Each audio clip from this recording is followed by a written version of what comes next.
Good morning, good morning, good morning mga kaibigan. Tara na, mag-stretching. Ayan, umpisahan na natin. Ayan. Yan po mga kaibigan ay kailangan magsalubong po ang iyong kamay at ang iyong paa sa taas. Ayan, ganyan po siya mga kaibigan. No?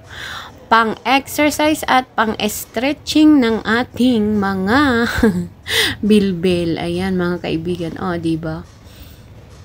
Ayan, dahil medyo malaki po ang aking bilbil, kailangan natin itong i-exercise. Ayan, ganyan po siya mga kaibigan.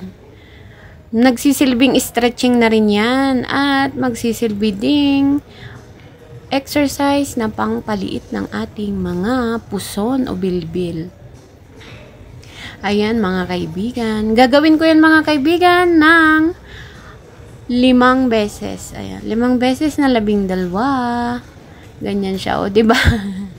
Nagtanggal po ako ng sapatos dahil, ayan, syempre mahirapan kang mag-ano dyan. Kasi kailangan mong iano yung paa mo at kamay mo dyan sa taas. Ayan, ganyan siya mga kaibigan, no? Ayan. Hindi mo na kinakailangang mag-crunches ng mag-crunches kasi yung ganyan na simpleng exercise sa stretching, ayan, maano na po yung iyong bilbil yan, ayan. First time ko pong gagawin ito mga kaibigan, pero sa bahay ginagawa ko na. Pero dito sa gym, first time kong gawin, ayan. Kasi, more on machine kami dito. Ayan, ganyan siya mga kaibigan. At circuit training. Bali, ito po ang umpisa ng circuit training ko. Ayan, yan siya mga kaibigan. At yan naman ay sa kabila mo naman gagawin. Yung itataas mo po ang magkabila ang kamay at paa din ng sabay. Ayan, o diba? Ito naman ay tumutulong yan sa yung bilbil din at glutes. Ayan.